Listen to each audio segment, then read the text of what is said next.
Hindi ako sasakay dyan. Yes, sasakay ka.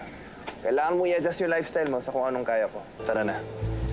Tinuloy ni Bingo at Caroline ang paggawa sa crime board nila dahil walang trabaho ang binata.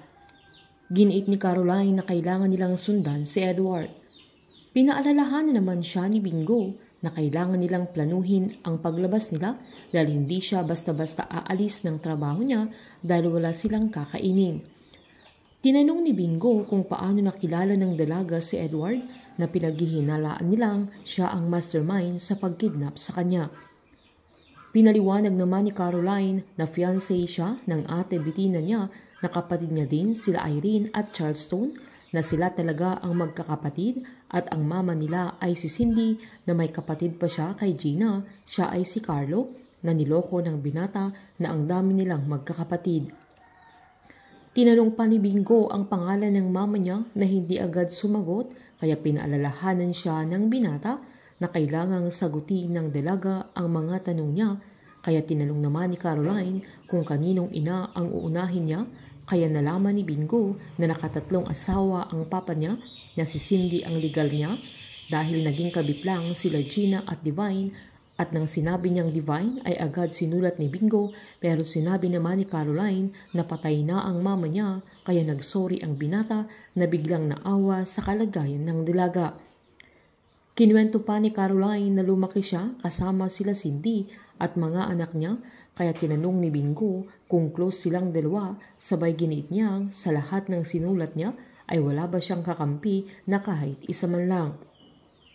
Naawa si Bingo dahil sa buhay ng dalaga kaya nagpalusot siyang papasok na siya sa trabaho kaya binilin na lang niya ang dalaga na isulat niya lahat ng mga ka-close at hindi niya ka-close sa crime board nila.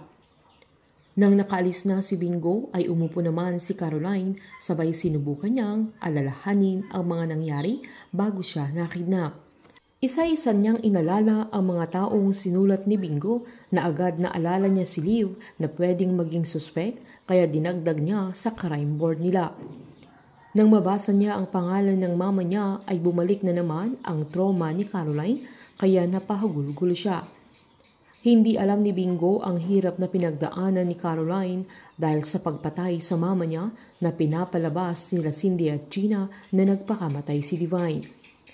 Nang nasa daan na si Bingo habang sakay siya sa malaking bisikleta niya ay hindi mawala sa isip niya yung reaksyon ni Caroline na sobrang malungkot nang sinabi niyang patay na ang ina niya. Tinutulungan ni Bingo si Caroline para makauwi na ang dalaga dahil masyado siyang magastos at maaksaya na hindi niya kayang suportahan pero magbabago ang lahat dahil mas magiging concern na ang binata kay Caroline na proprotektahan niya ang dalaga sa mga taong gustong pumatay sa kanya. Painit ng painit ang mga tagpo, sabay-sabay po nating subaybayan ng advance episode ng Can't Buy Me Love dito po sa aking channel. Patuloy lamang pong manood at mag-subscribe para ma-update po kayo sa mga susunod na episode. Marami pong salamat.